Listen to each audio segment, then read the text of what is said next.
할렐루야. 오늘도 예배하는 우리 목양교회 성도님들에게 하나님께서 크고 놀라운 은혜로 함께 하시기를 원합니다. 오늘은 도무지 맹세하지 말지니 라는 제목을 가지고 하나님 말씀을 증거하겠습니다. 오늘은 맹세에 관한 예수님 말씀을 함께 묵상하려고 합니다. 우리는 살면서 종종 맹세를 합니다. 자주 하지는 않습니다. 허풍쟁이나 사기꾼이 아니라면 맹세를 아무 때나 그렇게 남발할 이유는 없을 것입니다. 가령 내가 어떤 궁지에 몰려서 내가 결백하다는 걸 사람들에게 드러낼 필요가 있을 때 사람들은 그때 맹세를 하고, 또 내가 어떤 이득을 취하고자 하는 또 호기를 만났을 때 맹세를 하기도 합니다. 한마디로 맹세라는 것은 자신의 말이 진실하다는 것을 보여주기 위해 하는 행동입니다. 그렇기 때문에 맹세할 때는 자기 말의 진실성을 보장받으려고 어떤 도구, 어떤 대상을 겁니다. 세상에서 가장 크고 위대한 것을 걸거나 아니면 세월이 흘러도 절대로 변하지 않는 그런 것들을 맹세할 때 겁니다. 아니면 내가 가장 소중하게 생각하는 어떤 것을 맹세할 때 겁니다. 흔히 보면 미국 영화 보면 하나님 앞에서 맹세한다 이런 말들 하고, 미국 대통령이 취임할 때 보면 성경 위에 손을 얹고 선서를 하는 걸 볼 수가 있습니다. 우리는 어떻게 합니까? 우리나라 사람들은 주로 맹세할 때 내 목숨을 걸겠다 이런 표현을 우리가 잘 씁니다. 그런데 서양 사람들은 좀 다른가 봐요. 제가 맹세라는 단어를 이렇게 검색을 해보니까 어떤 뉴스 기사가 하나 걸려 나오는데 제목이 이랬습니다. 애들 목숨을 걸고 맹세한다. 이게 무슨 내용인가 싶어 봤더니 미국의 메이저리그의 한 투수가 올해 4월 달에 있었던 경기인데, 맥스 슈어저라는 투수가 경기 중에 심판으로부터 퇴장을 당했습니다. 이 왜 퇴장을 당했는고 하니 쓰면 안 되는 어떤 물질을 사용했다는 것입니다. 야구는 이 공이 108개의 실밥으로 이렇게 공을 만들어 놨는데, 투수가 이걸 던질 때 실밥을 어떻게 이렇게 채는가에 따라서 공의 변화가 생깁니다. 그래서 투수들은 송진가루만을 쓸 수 있게 했어요. 땀이 나니까 송진가루를 묻힐 수 있게 했어요. 그 외에는 어떤 것도 사용할 수 없도록 만들어 놓은 것입니다. 그래서 만약 다른 걸 쓰다 걸리면 심판이 바로 투수를 퇴장시킬 수도 있어요. 그런데 이날 이 투수가 퇴장을 당한 거예요. 너 다른 물질을 썼다. 그런데 이 투수는 나는 너무 억울하다.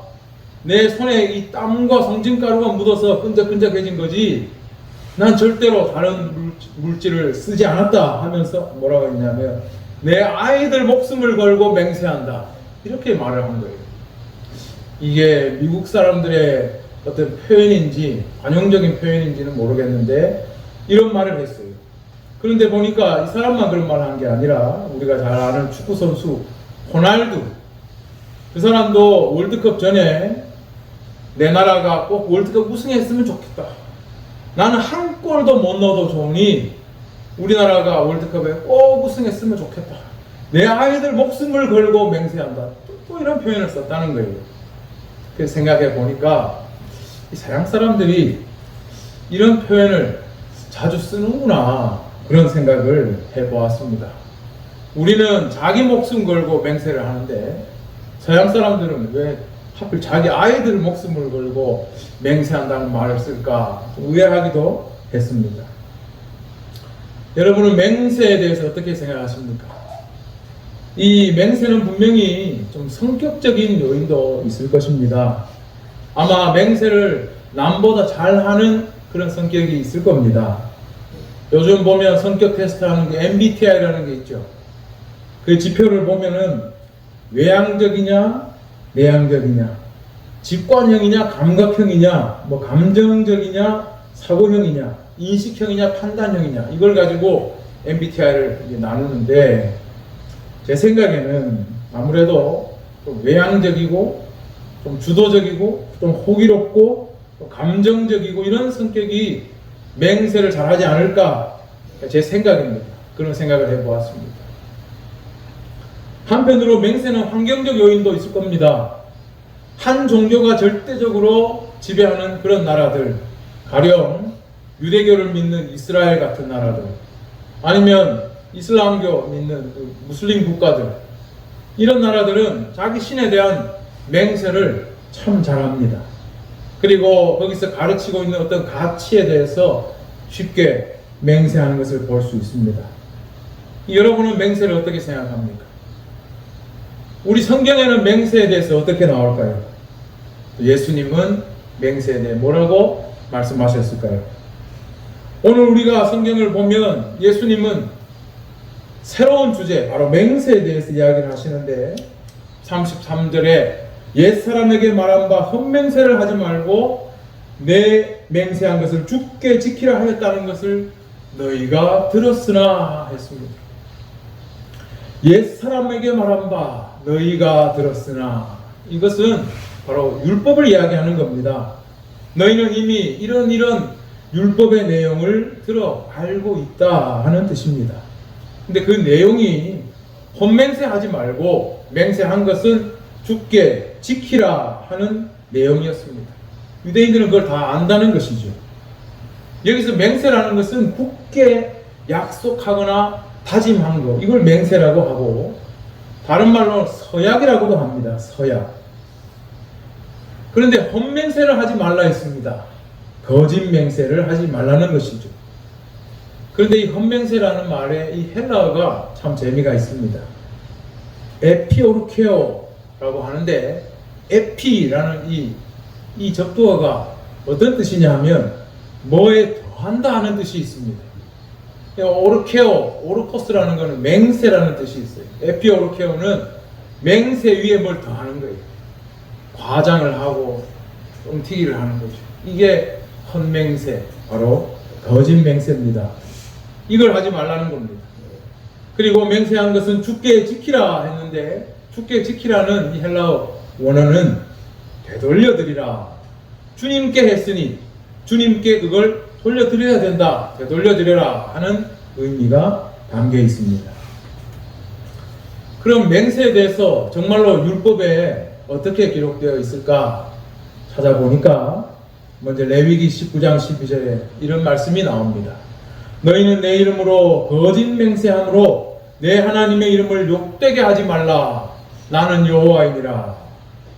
그런데 신명기 6장 13절에는 내 하나님 여호와를 경외하며 그를 섬기며 그의 이름으로 맹세할 것이니라 그랬어요.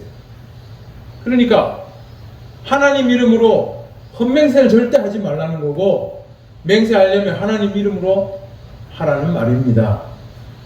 민수기 30장 2절에도 비슷한 말씀이 나오는데, 사람이 여호와께 서원하였거나 결심하고 서약하였으면 깨뜨리지 말고 그가 입으로 말한 대로 다 이행할 것이니라 했습니다. 여긴 맹세라는 말이 안 나왔어요. 그렇지만 서약이라는 이 한글로 번역되어 있지만 원어는 샤바 해서 맹세라는 그 말과 똑같은 히브리어가 쓰였습니다. 샤바. 그리고 서원이라는 건 뭐냐면 네데르라고 해서, 이건 사람이 개인적으로 하나님께 내가 어떻게 섬기겠고 어떻게 하나님께 갚겠다, 이런 어떤 봉헌물을 드리겠다, 이게 포함된 게 서원으로 이렇게 나옵니다. 어쨌든 이거를 하나님 앞에 하면 절대 깨면 안 된다는 것입니다. 그래서 시편 15편 4절에 보면 그의 마음에 서원한 것은 해로울지라도 변하지 아니하며 라는 구절이 나옵니다. 사람이 살다 보면 서원해놓고 생각이 바뀔 수도 있고 또 피치 못하게 될 수도 있는데, 이 말은 뭐냐면 반드시 지킨다는 거죠. 상황 봐가면서 하는 것이 아니라 하나님께 약속한 것 반드시 지킨다, 그런 말씀입니다. 그런데 우리가 아는 10계명의 3계명에 어떤 말씀이 있습니까? 너는 내 하나님 여호와 이름을 망령되게 부르지 마라. 여호와는 그 이름을 망령되게 부르는 자를 죄 없다 하지 아니하리라. 사람들이 하나님의 이름을 걸고 막 맹세하고 서원하고 막 서약을 하는 거예요. 그리고 안 지키죠. 그게 하나님의 이름을 망령되게 일컫는 것이 되는 겁니다. 자, 율법에는 맹세에 대해 이런 말씀들이 나오는데 예수님은 오늘 뭐라고 하셨습니까? 나는 너희에게 이르노니 도무지 맹세하지 말지니 그랬어요. 도무지는 원래 도무지였다고 하죠. 우리말입니다. 옛날 사람에게 사형 판결 내릴 때 사약을 먹이기도 하지만 도무지를 쓰기도 했어요. 물에 적신 종이를 얼굴에 착 붙여서 질식사를 시키는 거예요. 한 장 한 장 바르면 아무도 못 살아남는 거예요. 이게 도무지입니다. 그래서 이 도무지라는 거는 뭐 어떻게 해도 해볼 도리가 없다 하는 그런 뜻이 있는데 부정어와 함께 쓰이는 거예요. 도무지 맹세하지 마라. 아예 맹세하지 말라는 거예요. 예수님 말씀은. 절대로 맹세하지 말고 아예 맹세 자체를 하지 말라는 것입니다. 예수님은 왜 이렇게 극단적으로 말씀하셨을까요? 이어지는 말씀을 보면 좀 이해가 됩니다. 34절에 예수님께서 나는 너희에게 말한다. 도무지 맹세하지 마라. 그리고 예로 든 것이 뭐냐면 사람들이 맹세할 때 그 대상으로 맹세의 도구로 삼는 것을 4가지 말씀하셨습니다. 그 첫 번째가 뭐냐면 하늘로도 하지 말라. 이는 하나님의 보좌임이요 했습니다. 사람들이 하나님의 이름을 망령되이 일컫고 하나님의 이름을 대고 맹세를 해놓고는 안 지키고, 그러니까 율법에 맹세, 거짓 맹세 하지 말라, 하나님 이름 망령되이 하지 말라 하니까 이제는 하늘을 두고 맹세한 것입니다. 그러니까 예수님이 도무지 하지 말라 했습니다. 하늘 두고 한 맹세는 어떤 문제가 있을까요? 예수님이 말씀하셨죠. 하늘은 하나님의 보좌다.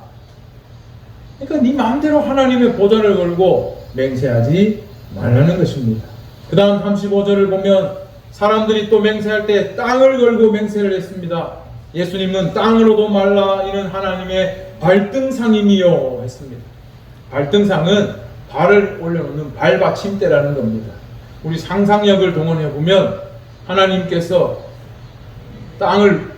발로 땅을 이렇게 딛고 계시는 걸 상상해 보면 발등상이라는 말이 뭔지 이해가 되죠. 땅을 하나님의 발받침이라는 거예요. 그걸 두고 왜 네 마음대로 맹세하냐는 것입니다. 저도 어릴 때 생각해 보니까 친구들하고 뭐 말하다가 말싸움 이기려고 하면 우리 어릴 때 많이 그랬어요. 뭐 하늘 땅 뭐 어쩌고 저쩌고 막 그랬습니다. 막 그렇게 제일 큰 걸 가지고 맹세하고 막 걸고 했던 기억이 나는데 사람이 다 똑같은 것 같습니다. 제일 대단해 보이는 거, 우리 눈에 맨 먼저 보이는 하늘 땅 걸고 맹세를 하는 거죠. 근데 예수님이 하지 말라고 그랬습니다. 이사야 66장 1절에 보면 여호와께서 이와 같이 말씀하시되 하늘은 나의 보좌요 땅은 나의 발판이니 너희가 나를 위하여 무슨 집을 지으랴, 이런 말씀이 있습니다. 예수님이 이 말씀을 가지고 함부로 하늘과 땅 걸고 맹세하지 마 그러신 것 같습니다. 세 번째를 보면 예루살렘으로도 하지 말라. 이는 큰 임금의 성임이요 했습니다. 예루살렘은 성전이 있는 그 시온산은 신성한 곳입니다. 그래서 이스라엘 사람들은 이 예루살렘, 이 시온산을 아주 신성하게 여겼어요. 그러니까 예루살렘을 걸고도 맹세를 한 겁니다. 다니엘서를 보면 다니엘이 바벨론 포로로 끌려갔을 때 성전이 없으니까 예루살렘을 향하여 보고 하나님께 기도를 했어요. 지금 무슬림들은 어디를 보고 기도합니까? 메카를 향해서 하루에 5번 기도를 하죠. 유대인들에게 예루살렘은 그런 곳입니다. 그러니까 예루살렘을 걸고 맹세를 했는데 예수님 말씀은 그건 큰 임금의 성이다. 그러니까 예루살렘 걸고 맹세하지 마. 이 큰 임금의 성이라는 말씀이 시편 48편에 나옵니다. 여호와는 위대하시니 우리 하나님의 성 거룩한 산에서 극진히 찬양받으시리로다. 터가 높고 아름다워 온 세계가 즐거워하며 큰 왕의 성 곧 북방에 있는 시온산이 그러하도다. 하나님이 그 여러 궁중에서 자기를 요새로 알리셨도다. 하나님이 거기 계시는데 거기를 마음대로 걸고 맹세하면 안 된다는 거죠. 네 번째는 네 머리로도 하지 말라. 네가 한터럭도 희고 검게 할 수 없음이라 했습니다. 우리가 내 목숨을 걸고 맹세한다 이런 말 쉽게 하듯이 유대인들은 자기 머리를 걸고 맹세했던 거 봐요. 그런데 예수님께서는 너는 네 머리털 하나도 희고 검게 할 수 없다. 상징적인 표현이죠. 네가 젊게도 네 스스로를 늙게도 할 수 없다. 그게 하나님의 소관이다. 그런데 네 머리를 걸고 맹세하니까 이건 맞지 않다 말씀하신 것입니다. 그러면서 예수님께서 하신 말씀은 37절에 오직 너희 말은 옳다 옳다 아니라 아니라 하라. 이에서 지나는 것은 악으로부터 나느니라 했습니다. 이 본문이 사실 참 애매합니다. 읽어도 이해가 안 돼요. 이게 무슨 뜻일까 싶습니다. 보통 이 구절을 읽고 우리는 이렇게 이해를 하죠. 옳으냐 옳다 옳다 아니라 아니라. 그러니까 내가 옳다고 하든지 아니라고 하든지 분명하게 판단해서 똑바로 분명하게 내 입장을 밝혀야 된다. 뭐 애매모호하거나 뜨뜻하게 뭐 미지근하게 이렇게 하면 안 된다. 이렇게 이해를 해요. 그런데 그게 아닙니다. 이 말씀의 뜻은 옳다 옳다 때문에 우리가 헷갈리는데 예 하든지 아니요 하든지 그 둘 중에 하나는 하라는 겁니다. 사실 요즘 새로 번역되어 나온 성경에는 옳다 옳다 아니라 아니라 이렇게 안 돼 있고 예할 것은 예하고 아니요 할 것은 아니요라고 하여라 이렇게 번역되고 있어요. 왜 이렇게 번역될까? 제가 또 찾아보니까 중국 성경에 시시비비 이렇게 돼 있어요. 우리 시시비비를 가린다 하잖아요. 아니 어떤 데는 시시부부 돼 있어요. 그러니까 이걸 한글 성경으로 옳다 옳다 아니라 아니라 하라 이렇게 돼 있어요. 헬라어 성경에 보면은 나이 나이 오우 오우 돼 있어요. 영어로는 yes yes no no. 옛날 그 고대 영어로 성경을 읽었던 사람은 헷갈렸을 것 같아요. 왜냐하면 킹제임스 버전 옛날 영어에서는 no를 뭐라고 했냐면 나이라고 했거든요. 나이. 그 헬라어 나이는 yes인데 영어의 나이는 no예요. 헷갈렸을 것 같아요. 나이 오우는 뭐냐면 yes 하든지 no 할 건 no 해라 그런 뜻이에요. 너희가 소통할 때 너희가 누군가와 소통을 할 때 뭘 물어보면 견해를 구하면 yes나 no 이렇게 해야 된다는 거죠. 앞에 네 가지 맹세할 때 막 하늘을 걸고 땅을 걸고 예루살렘을 걸고 맹세할 게 아니라 단순하게 있는 대로 말하라는 것입니다. 이에서 지나간 것은 즉 그걸 넘어선 것, 내가 알고 있는 내가 말하고자 하는 진실된 것, 그걸 넘어선 것은 다 악으로부터 나오는 것이라는 뜻입니다. 누가 뭘 물어보면 내가 나쁜 짓을 안 했으면 나는 하지 않았다 그러면 되는 거고, 또 누가 나에게 어떤 사실 여부를 물어봤을 때 내가 생각했을 때 맞으면 그건 사실이다 이렇게 하면 된다는 거예요. 그런데 말을 하다 보면 어떻게 됩니까? 나는 나쁜 짓 하지 않았어, 내 아이들 목숨을 걸고 맹세해, 막 이렇게 되잖아요. 예수님 말씀은 이렇게 허세와 과장과 뻥튀기가 막 붙어지는 것, 그걸 범위를 넘어선 것은 결국 악으로부터 나오는 것이다. 바로 그 말씀입니다. 네가 알고 있는 대로, 생각한 대로, 네가 행동한 대로 예면 예, 아니오면 아니오 하면 되는 것이지, 그걸 넘어서서 과장을 하고 헛맹세를 하는 것은 다 악으로부터 나오는 것이다 라는 말씀입니다. 왜 그게 악일까요? 거짓말이기 때문이죠. 속이는 것이기 때문입니다. 사실 우리가 맹세할 때 그 당시에는 일말의 진실함이 있더라도 나중에는 속이는 게 될 수도 있습니다. 예수님은 제자들에게 기도하라 했는데 기도를 잠이 와서 못하니까 마음은 원이로되 육신이 약하도다 그랬습니다. 정말 우리는 그렇습니다. 예수님 말씀처럼 내 생각에는 다 할 수 있을 것 같은데 안 되는 일이 더 많습니다. 맹세할 때 그 마음속에는 무엇이든지 다 지킬 것 같은데 시간이 지나면 마음이 바뀔 수도 있고 역량이 안 돼서 못할 수도 있는 것입니다. 그래서 맹세를 남발하게 되면 나중에는 다 거짓말이 되고 공수표가 되고 나중에는 자기가 자기를 속이게 됩니다. 자기가 자기를 속이는 거 이거 뭐 전문용어로 리플리 증후군이라고 하나요?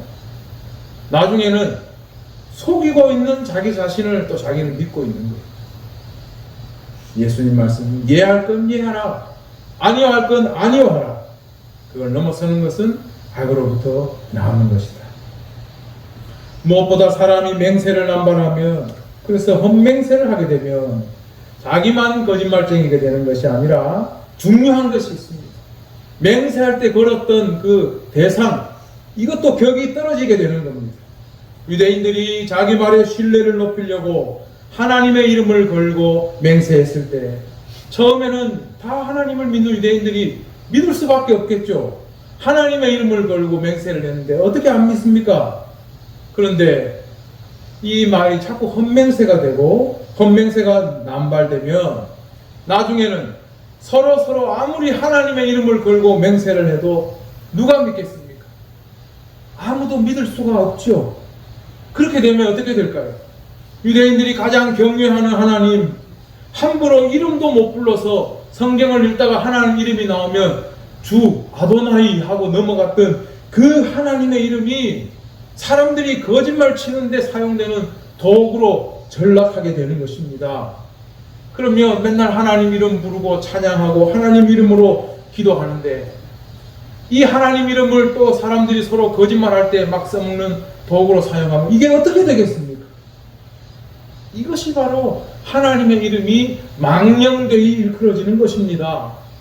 망령되이 일컬어진다는 것은 안티 기독교인들이 의도적으로 대놓고 막 하나님을 욕하고 이걸 말하는 게 아니라 자기 말을 믿을 만하게 포장하기 위해서 이 하나님의 이름을 마음대로 끌어들여 사용하는 것, 이게 하나님 이름을 망령되이 일컫는 것입니다.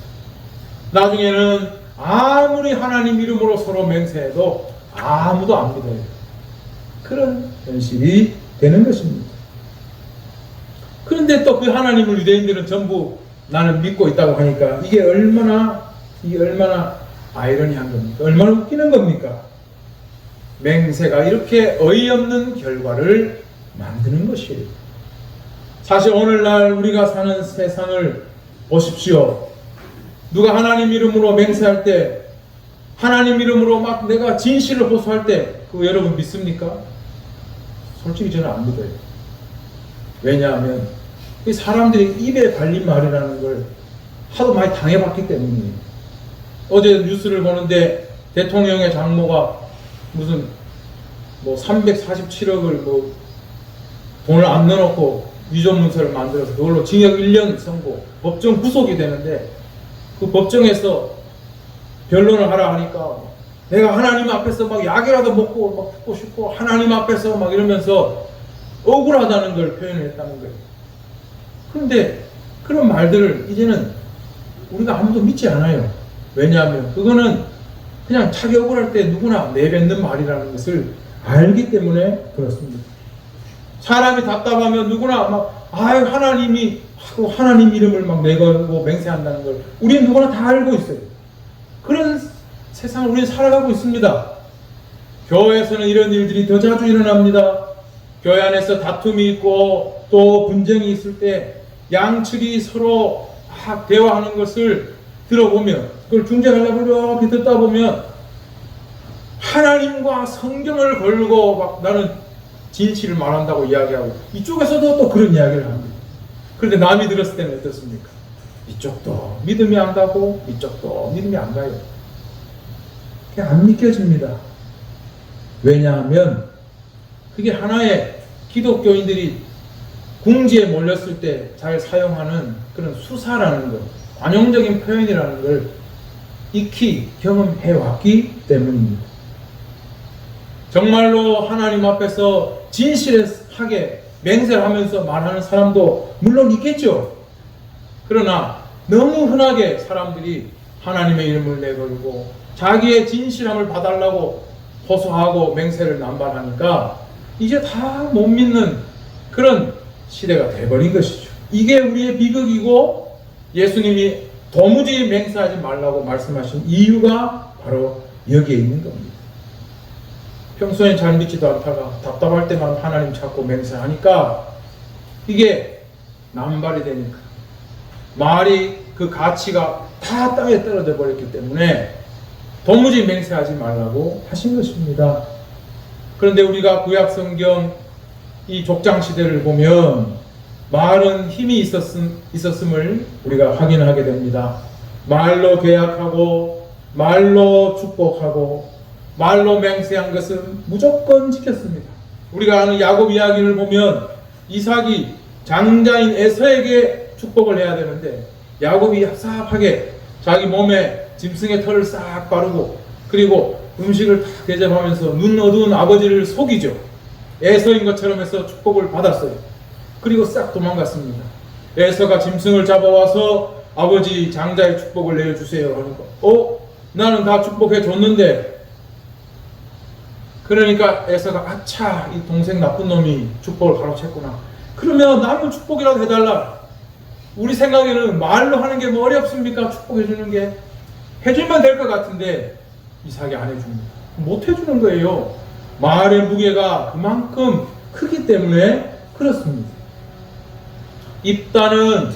사사 입단은 서원할 때 자기 딸을 바치겠다고 했는데 정말 그 상황이 되어버렸어요. 그러니까 어떻게 했습니까? 말로 한 서원을 정말 지킬 수밖에 없었던 것이죠. 그런데 세상은 금방금방 변해서 어떻게 됐습니까? 이런 말의 무게는 다 떨어지고 율법을 보면은 하나님의 이름을 망령되이 마라, 헛맹세하지 마라, 맹세한 거 무조건 지키라 하는 거 보면 이미 말의 무게가 떨어지고 있는 것이죠. 율법을 보고 있으면. 그리고 이제 예수님은 사람들이 하나님 이름으로 맹세 안 하고 이제는 싹 비켜가서 하늘 걸고 땅 걸고 예루살렘 걸고 맹세하니까 도무지 맹세하지 말라고 말씀하신 것입니다. 홍수가 나면 먹을 물이 없다 하죠. 말의 홍수, 말이 이렇게 많은 시대에는 정말 진실된 말이 없어요. 그래서 무조건 문서화를 하거나 문서를 써놓고도 못 믿어서 공증을 하고 공증한 걸 또 공증하고 공증한 걸 또 공증하는 그런 세상에서 우리는 살고 있는 거예요. 말이라는 것이 의사소통을 위해서 원래 사람들이 주고받았던 것이지만 이제는 저 사람 마음이 다르고 입에서 하는 말이 다르다는 것쯤은 누구나 알고 있는 겁니다. 그런 시대에 우리는 살고 있는 겁니다. 그런데 여러분 생각해 보세요. 로마서 10장 9절 10절에 보면 우리가 예수 믿을 때 어떻게 하느냐? 내가 만일 내 입으로 예수를 주로 시인하며 또 하나님께서 그를 죽은 자 가운데서 살리신 것을 내 마음에 믿으면 구원을 얻으리니 사람이 마음으로 믿어 의에 이르고 입으로 시인하여 구원에 이르느니라. 저는 곰곰이 생각해 봤습니다. 믿음을 입으로 고백하는 이건 믿을 수 있을까? 아마 이걸 서로 신뢰하지 못하니까, 서로 믿음의 고백을 신뢰하지 못하니까 자꾸 믿음의 확신을 강조하고 사람들 마음속에 주입하려는 것이 아닌가, 저는 그런 생각이 들었습니다. 우리의 마음에 믿으면 입으로 고백하는 것이 당연한 건데 마음에 안 믿어도 입으로 너무 쉽게 잘 고백을 하니까 믿음의 확신을 이제는 강조하는 세상이 아닌가 생각이 됩니다. 서로 믿음의 고백마저도 신뢰할 수 없는 그런 세상인 것이죠. 오늘날은 마음과 입에서 나오는 말이 다른 세상, 그런 세상을 살아갑니다. 이 세상에, 바로 그런 세상에 살면서 우리는 오늘 예수님 말씀을 잘 생각해 봐야 합니다. 예수께서 앞전에 말씀하신 것이 있습니다. 살인하지 않았더라도 형제에게 분노와 욕설을 쏟아내는 것, 입으로 쏟아내는 것은 살인하지 않더라도 지옥불에 떨어질 죄라 말씀하셨습니다. 그것은 바로 이 악한 상태를 입으로 드러낸 것이기 때문에, 네 마음이 악한 것이기 때문에 사람을 직접 죽이지 않았지만 똑같은 죄라고 말씀하신 거예요. 두 번째로는 네가 직접 간음하지 않았더라도 음욕을 품고 여자를 보았으면 마음에 이미 간음한 것이라 했습니다. 직접 간음하지 않은 것이지만 그 마음에 있는 그 음욕을 눈으로 보았기 때문에 마음에 간음한 것이라 했습니다. 맹세라는 것도 그렇습니다. 네 안 거짓된 마음을 입으로 드러낸 것이기 때문에 예수께서 말씀하신 거예요.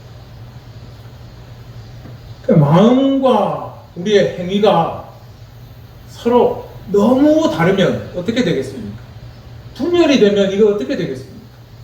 내 마음에는 악을 가득 품고 있는데 겉으로는 너무 선한 것을 흉내내려 하면 그 사람은 정신에 분열이 일어날 겁니다. 편안한 마음으로 살아갈 수가 없을 것입니다. 예수님은 이런 사람들을 굉장히 강하게 책망하고 비판했습니다. 바리새인과 서기관을 들어 외식하는 자들아 그랬습니다. 외식하는 게 뭡니까? 마음은 악이 가득한데 껍데기는 선한 척 하는 게 외식 아닙니까? 그래서 그들을 향해 회칠한 무덤이라 했습니다. 껍데기는 회를 칠해서 무덤이 깨끗해 보이는데 속에는 지체가 썩어가고 있듯이 네 마음이, 껍데기는 선한 척하고 거룩한 척하는데 마음은 썩어가고 있다는 것이죠. 우리는 예수님의 이 율법 재해석을 보면서 그것을 발견할 수가 있습니다. 껍데기만 율법을 잘 지키는 것이 아니라 이 마음으로부터 새로워져야 된다는 거예요. 하나님의 백성, 예수 그리스도의 새로운 제자라면 마음으로부터 새로워져야 된다는 것이죠. 그 마음이 새로워지려면 어떻게 해야 됩니까? 예수를 믿고 성령을 받음으로 하나님이 우리 마음에 계시기 때문에 그 하나님께 우리의 마음이 순종하여서 마음으로부터 새로워지고 우리의 입에서 나오는 말이 달라지고 우리가 바라보는 눈의 시선이 달라지고 우리의 행위가 선해지는 것, 이것이 예수님께서 우리에게 바라시고 하나님이 우리에게 원하시는 것입니다. 마음으로는 거짓인 줄 알면서도 입으로는 하나님을 걸고 하는 것, 그게 맹세 아닙니까? 내 마음으로는 믿지도 않으면서 하나님 이름을 걸고 나는 결백하다, 이게 맹세 아닙니까? 그래서는 안 된다는 것이죠. 우리 입의 말이 그 마음, 하나님이 계시는 그 마음으로부터 나오는 것이 되어야 되고 하나님의 그 진실함이 우리의 입으로 나오는 것이 되어야 하겠기에 예수님은 도무지 맹세하지 말라고 한 것입니다. 사실 맹세 그 자체가 나쁜 것이 아니죠. 정말로 내 마음속에 하나님에 대한 깊은 사랑과 오직 그 순종을 가지고 그 말의 무게를 생각하고 하나님 앞에 우리가 맹세하고 서원한다면 누가 탓하겠습니까? 그런데 자기 답답하면 아무거나 걸고 맹세하고 그러면 안 된다는 거죠. 제가 목회하면서 참 상담을 할 때 그런 얘기 많이 듣습니다. 부모님들이 자식 걸고 함부로 서원을 많이 하더라고요. 미국의 부모들은 자식 목숨 걸고 맹세를 하는지 몰라도 우리나라 교회 다니는 부모님들은 자식 장래 직업이나 이런 거 걸고 서원을 너무 많이 해요. 전부 목사시키겠다고 막 서원하고. 예수님은 아무거나도 맹세하지 말라고 했는데 왜 그렇게 서원을 많이 하고 서약을 많이 하는지 한번 돌아볼 일입니다. 우리는 겉과 속이 같은 담백한 그런 사람이 되어야 됩니다. 성령으로 우리의 마음으로부터 담백해지는 인간, 그거 우리 그리스도인부터 만들어갈 때 이 세상에 하나님 나라가 임합니다. 오늘날 무슨 거래를 하고 사업을 하다가도 사람들이 믿을 수 있을까? 문서를 쓰고 막 공증을 하고 하죠. 계약서를 쓰고 막 지장 찍고 스캔 떠놓고 문서 보관하고, 그래도 믿을 수 있을까? 그때 저 사람 그리스도인이야, 교회 다녀, 아이고 더 못 믿겠네, 이렇게 되면 안 된다는 거죠. 옛날에는 저 사람 교회 다녀, 믿을 수 있겠네, 성사시키자, 이렇게 만들어야 되는 게 그리스도인들의 몫이라는 거예요.